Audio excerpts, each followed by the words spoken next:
Hi, welcome to Yes to Jesus Ministries. My name is Shane Carney, and many of you know my ministry partner, John Baptiste.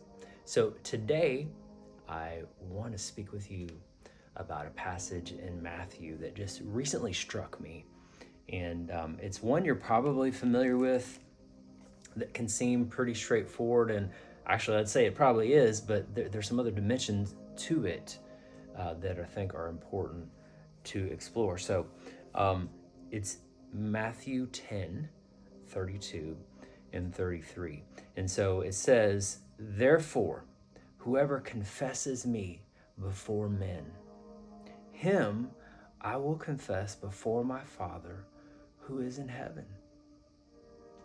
But whoever denies me before men, him I will also deny before my Father who is in heaven." And so I was reading through this recently and it just hit me like a ton of bricks, or maybe that would be better said, beautiful treasure chest of revelation.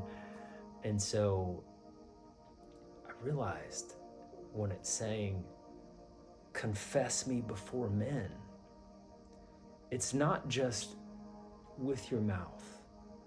It's not just one time you say that Jesus is Lord. This could easily, and is easily, misconstrued as that. But I would suggest this is not what Jesus is saying at all. Actually, what he's saying is, if you confess me with your life, if you let your light shine before men, he's the light of the world. Is he shining through you? That's what he's speaking about.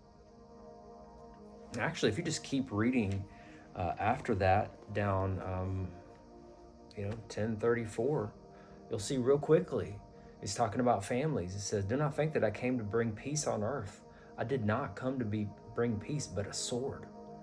What's that sword? We know it's the word. As we see in Revelation, the sword coming out of his mouth is the word. "For I have come to set a man against his father, a daughter against her mother, and a daughter-in-law against her mother-in-law, and a man's enemies will be those in his own household." Now, I would suggest to you that strong families are not easily divided.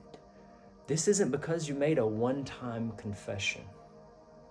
This is because your lifestyle is now different. Your life is now different. This is because you'll be transformed by intimately knowing Jesus and by aligning with his truth and walking by his light. And so it will be offensive to them, not just once, not just 2, 3, 4 times, but every day, every moment. Why? Because the light in you is exposing the darkness, and you're not going to be in agreement with darkness.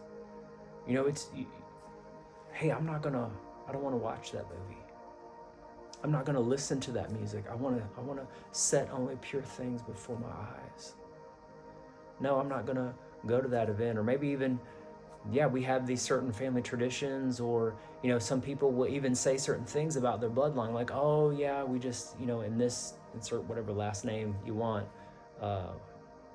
we do this certain way. And you're going to stop doing that, because God is going to show you a more perfect way to walk in love and walk in truth. And it will be offensive to them. It's not going to happen in just one confession. It's not going to happen with one time or 10 times. It's going to be all the time when you are living it out in front of them. And that is confessing him before men. And so very quickly, we come to the end of chapter 10. And even here is talking about, at 10:42, "And whoever gives one of these little ones only a cup of water in the name of a disciple, surely I will say, he shall by no means lose his reward." It's, what are you doing? It's not, well, did you tell him about Jesus? Did you try to check with him and check his theology? No. Did you do what you were supposed to do? Did you do good? Did you, as you were led by the Spirit in truth to fulfill your purpose in that moment, Did you give him the cup of water that I gave you to give him? Were you being obedient? And so it gets to this scene in chapter 11 where John is sending messengers to Jesus, and it's a scene that, I don't know if controversial is the right word, but many people say that John the Baptist doubted there, and I would say that's not the case at all, and I actually have another teaching on that. If you want to see it, you can see it here on our channel. But I would go back to, though, a little bit earlier in Matthew, and there's this scene at the end of chapter 3, starting in 3:13, where Jesus comes to be baptized by John. And of course, John is very humble. He's like, no, Jesus, I'm the one that needs to be baptized by you. But Jesus said, permit it to be so, for thus it is fitting for us to fulfill all righteousness.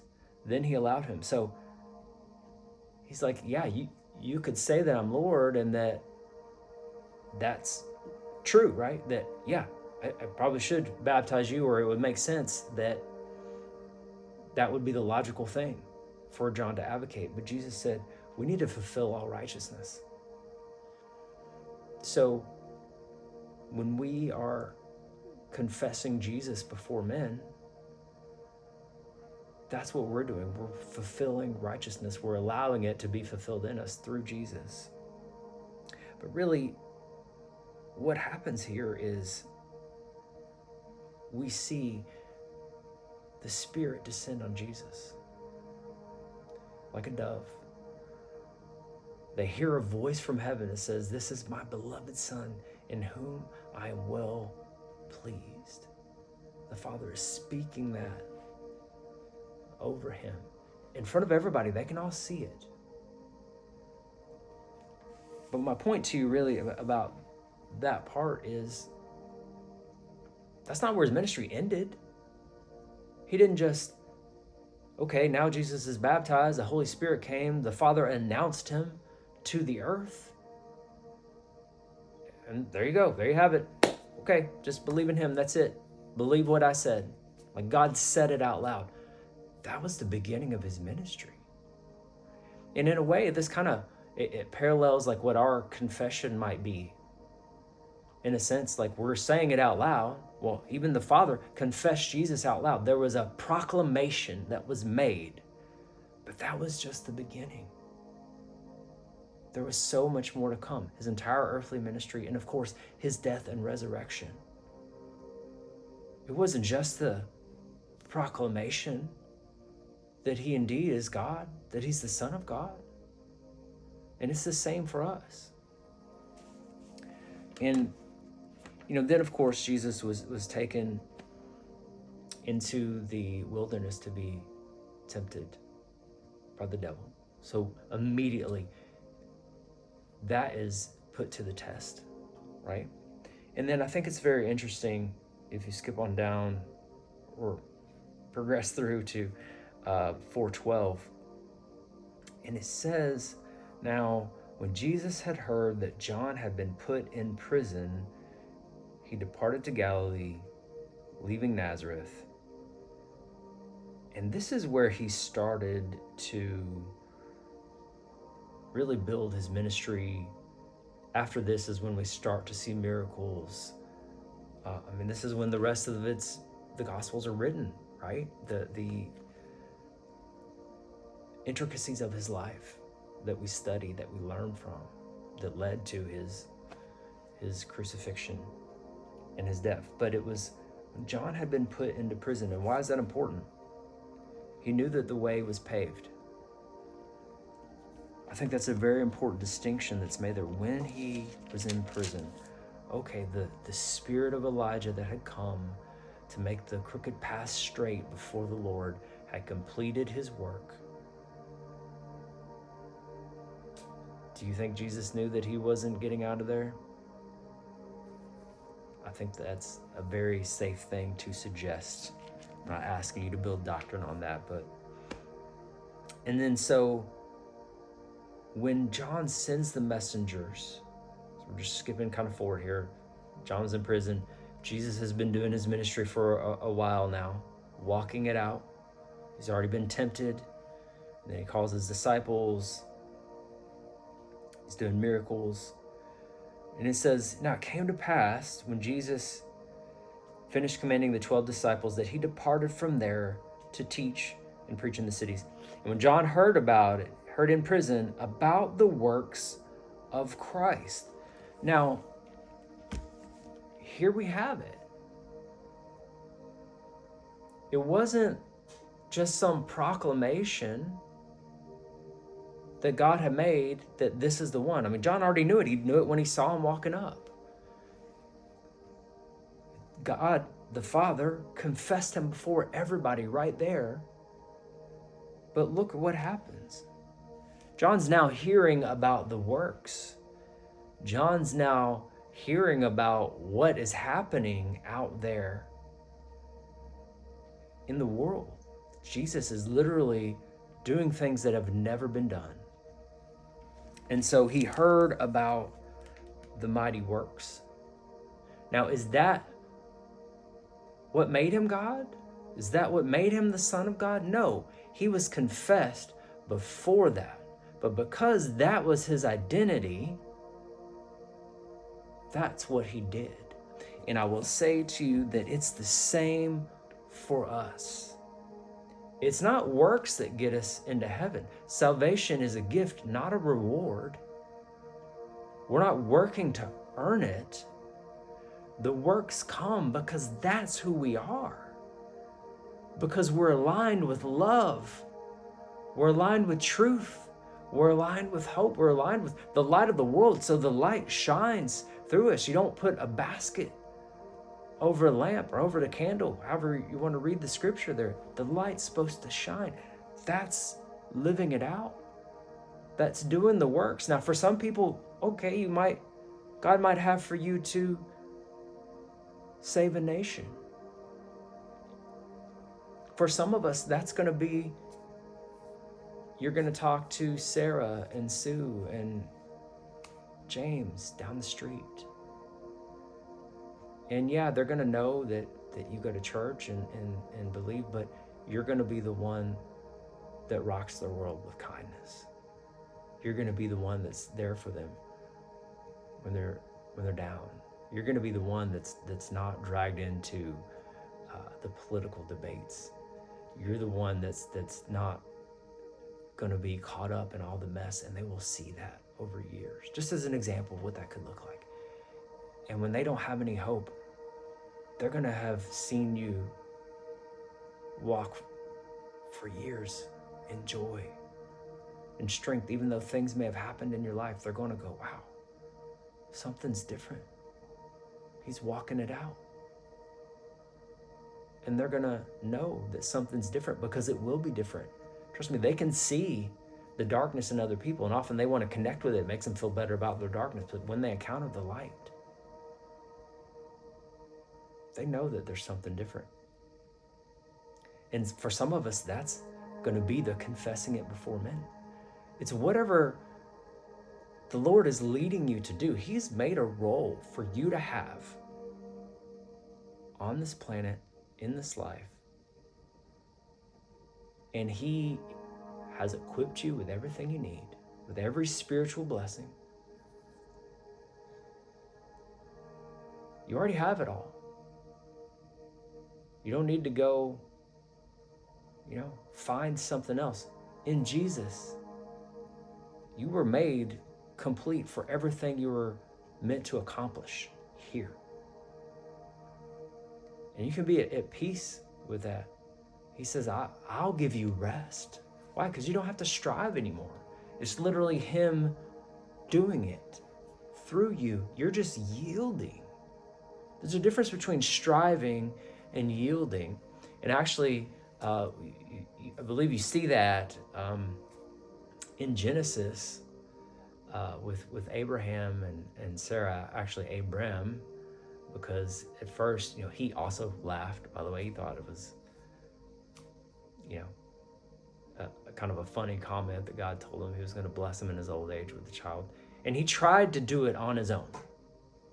He took practical steps. Obviously, he didn't seek the Lord on it. And he tried to do it his own way. And of course, you have Hagar and Ishmael, and you're probably familiar with that story. But then he turns a corner. He comes to God.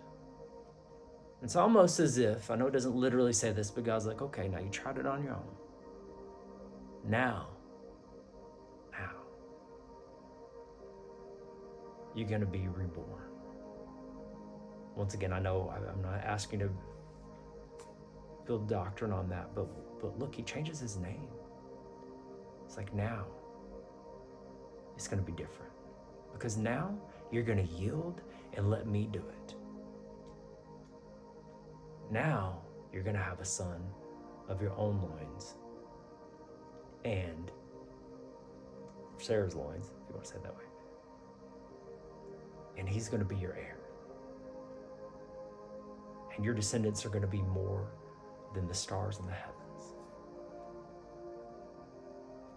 So is that shift from Abram to Abraham?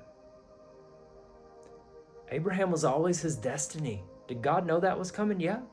Is he a gentleman and going to let him try it on his own? Yeah. Is that what he does for us? Absolutely. He'll let you try it on your own. And you're going to end up frustrated. It's going to end up way more complicated whenever you choose to do that. And we're all guilty of that sometimes, right? But when we're coming back into his word and spending time with him and learning from him, and let him fill us with joy. Let him reset us. Sometimes I need a reset, right? I can get upset like anyone else. I can get off track a little bit or start, maybe I'm focusing a little bit too much on, whatever it might be, playing basketball or really anything in this life can easily become an idol. It can become a distraction. It can become a path that seems positive, but if it's not the one Jesus is leading you down, then it's not positive.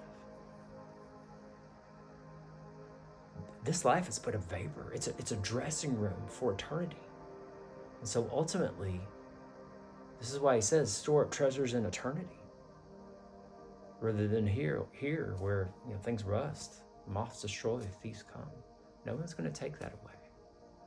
And so he has for each of us, a role to play. That's confessing it before men. It's walking out our purpose in him. Time and time again in Revelation, when he's speaking to the 7 churches, at the end of each one of them, he says, and to he who overcomes.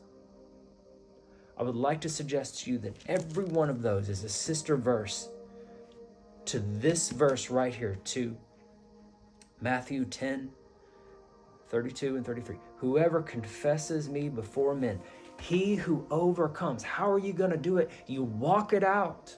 You live it out. This isn't about Jesus Incorporated. This isn't Jesus just sitting on the board. If your company's a life, if your life is a company, this is not about him just being on the board. That's good. Okay, that's an important position. This isn't about him just being your consultant where you do whatever you want, but you talk to him every once in a while and see what's going on. And I know people can get off track and need to get realigned. But this is about him being king of all of your life and being your master.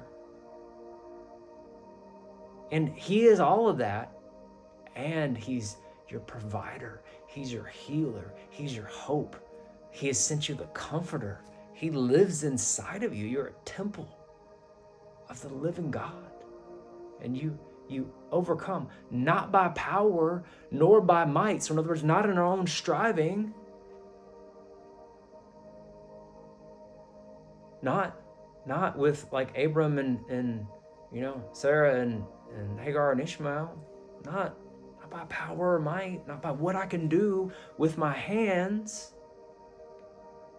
but by my Spirit.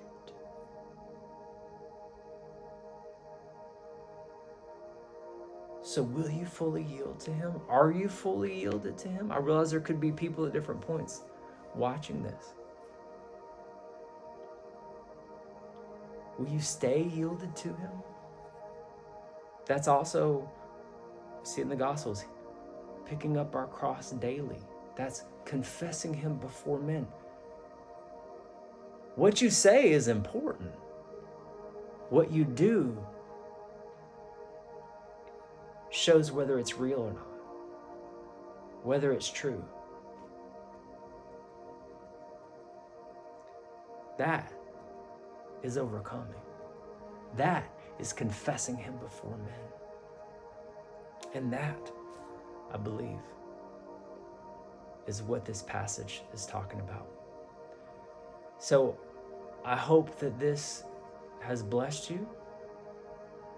You'll see our link tree in the comments. And if you feel led to partner with us, feel free to do that. I'm not asking you for money. I do the teaching here on YouTube. And like I said, I hope it bless you.